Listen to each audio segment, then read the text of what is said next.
क्या as a parent जब आप अपने छोटे बच्चों को कोई नई चीज सिखाने की कोशिश करते हो या कुछ पढ़ाने की कोशिश करते हो तो आप अपने आजू बाजू वाले लोगों से या घर के बड़ों से ये बात सुनते हो कि क्या जल्दी है, अभी तो बच्चे छोटे हैं, आगे जाके बच्चों को पढ़ाई ही करनी है, अभी उनके खेलने के दिन है, बच्चों पे प्रेशर नहीं डालो, बच्चों पे ये चीज बोझ बनती है।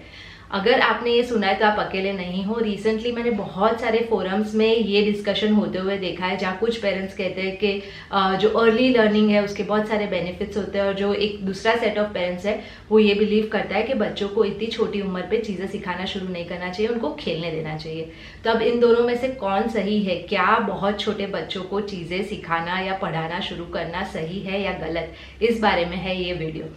अब ये वीडियो में मैं जो शेयर कर रही हूँ वो ऑब्वियसली मेरे अपने व्यूज है, ये कोई साइंटिफिक रिसर्च से बैक्ड नहीं है, क्योंकि फ्रैंकली साइंटिफिक रिसर्च में भी दोनों ही तरह के रिपोर्ट्स आपको मिलेंगे। तो this is what is my personal experience और वो मैं आप लोगों से शेयर करने वाली हूँ। अब मेरे हिसाब से अर्ली लर्निंग बच्चों के लिए एक प्रेशर वाला सिचुएशन है या उनके लिए एक अच्छा लर्निंग एक्सपीरियंस है जो उनको आगे जाके भी हेल्प करे, वो कंप्लीटली डिपेंड करता है पेरेंट्स पे। तो पहला पॉइंट है कि ये इस चीज पे डिपेंड नहीं करता कि आप किस उम्र के बच्चे को क्या पढ़ा रहे हो और क्या वो उसके एज के लिए अप्रोप्रिएट है या नहीं, बट ये इस चीज पे डिपेंड करता है कि आप बच्चों को कैसे पढ़ा रहे हो। अगर मैं एक सिंपल सा एग्जांपल दूं तो जब हम बच्चों को काउंटिंग सिखाते हैं या नंबर्स सिखाते हैं 1 to 10, तो एक तरीका ये होता है जहां हम बच्चों को हमारे सामने बैठ के बस याद करवाते हैं या मेमोराइज करते हैं कि 1 के बाद 2 आता है, फिर 3 आता है, 4 आता है, फिर बच्चा 1 2 3 4 5 6 ऐसे करके वो नंबर्स बोलता है। तो उसके लिए वो एक एक्सरसाइज है, क्योंकि उसको बैठ के एक चीज को याद करना है जिसका उसको कोई मतलब नहीं पता है और उसको पता नहीं कि क्यों मुझे बिठा के ये सिखाया जा रहा है। अब इसी चीज को करवाने का दूसरा तरीका ये होता है कि जब भी आप बच्चे के साथ खेल रहे हो, स्टेयरकेस से ऊपर नीचे जा रहे हो,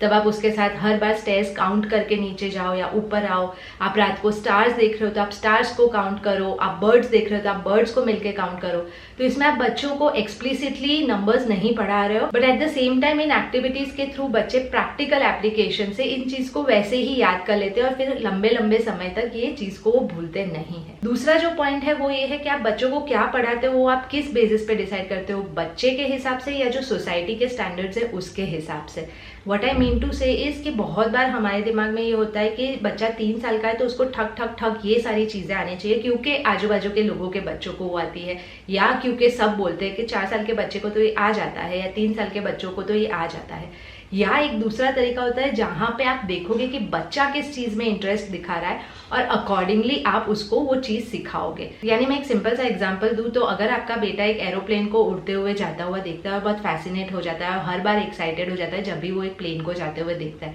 तो अब अगर आपका चाइल्ड लेड अप्रोच है तो आप क्या करोगे? बच्चों को इस चीज के बारे में बताओगे कि प्लेन कैसे उड़ता है, उसमें फ्यूल कैसे डलता है, प्लेन उड़ाता है उसको क्या कहते हैं, हम प्लेन में कब बैठ के जाते हैं जब हमको थोड़ा दूर जाना होता है, अगर हमको कहीं पास में जाना होता है तो उसके बदले क्या क्या मोड्स ऑफ ट्रांसपोर्ट हो सकते हैं एंड थिंग्स लाइक दैट। अब अगर आपका सोसाइटी लेड अप्रोच है तो जब आपका बच्चा एक्साइटेड होकर आपको प्लेन दिखा रहा है तब आपके दिमाग में शायद आएगा भी नहीं कि मुझे अपने बच्चे को इस बारे में बताना चाहिए, क्योंकि आपके दिमाग में एक करिकुलम फिक्स्ड है कि 3 साल के बच्चे को ये आना चाहिए और आपका भी वो हराइजन लिमिटेड है। तो इस केस में क्या हो जाता है, आप खुद भी पढ़ाई को एक एकेडमिक प्रेशर वाली चीज की तरह व्यू करते हो कि उसको ये ही आना चाहिए, और फिर वही व्यू को आप बच्चे पे भी पास ऑन करते हो और इवेंचुअली वो भी पढ़ाई को एक प्रेशर वाला या एक कंपल्शन वाली चीज की तरह देखता है, ना कि एक फन लर्निंग एक्सपीरियंस की तरह। अब जो तीसरी चीज जिस पे डिपेंड करता है वो ये है कि आपका एंड गोल क्या है जब भी आप बच्चे को कोई नई चीज सिखाते हो उसका। यानी क्या आप बच्चों को नई नई चीजें बताते रहते हो, सिखाते रहते हो उसकी क्यूरियोसिटी डेवलप करने के लिए, उसका लॉजिकल रीजनिंग डेवलप करने के लिए, इमेजिनेशन, सोशल स्किल्स, ये सारी चीजें डेवलप करने के लिए,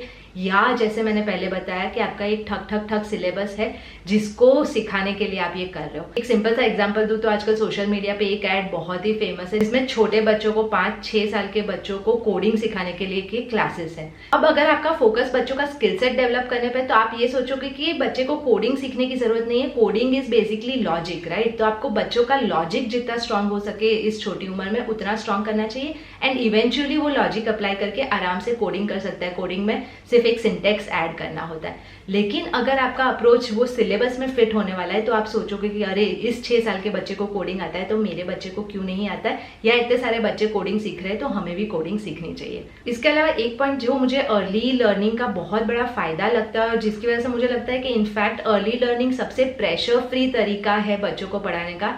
अगर आप सही तरीके से करो तो इसके आप अपने स्पीड से और अपने बच्चे की स्पीड से और अपने पसंद से और अपने बच्चे की पसंद से चीजें सिखा सकते हो। जैसे ही बच्चे स्कूल में जाते हैं तो क्या होता है कि एक फिक्स्ड रूटीन होता है कि आज का ये टॉपिक है, बच्चे को यही सीखना है, आज का ये होमवर्क है तो आज ये खत्म करना है, देन इट्स डन विद। उसके बाद नेक्स्ट डे नई चीज शुरू होगी और वो करनी है और फिर इवेंचुअली आपको वो फॉलो करना ही पड़ेगा। लेकिन अर्ली लर्निंग में आप खुद डिसाइड कर सकते हो कि आज बच्चा इस चीज में इंटरेस्ट दिखा रहा है या आज बच्चे ने ये टॉय उठाया है, तो आप उससे रिलेटेड चीजें सिखा सकते हो। जिस दिन बच्चे का मूड नहीं है, क्रैंकी फील कर रहा है, तो आप उसको कुछ मत सिखाओ। जिस दिन बच्चा बहुत एंथुजियास्टिक है, आप उससे बहुत सारी चीजें सिखा सकते हो। लेकिन अगर ये वाला फेज बच्चा देखता ही नहीं है और सीधा उस फेज में पहुंच जाता है जहाँ पे उसको एक ठक ठक ठक वाले सिचुएशन के थ्रू ही डेली पास होना पड़ेगा, तो बच्चा कभी एक्सपीरियंस ही नहीं कर पाएगा या समझ ही नहीं पाएगा कि learning can be fun too. और लास्ट पॉइंट जो मैं मेंशन करना चाहती हूँ वो ये है कि there are enough and more scientific studies जिसमें ये बताया गया कि बच्चे का 80% ब्रेन डेवलपमेंट 5 साल से पहले होता है।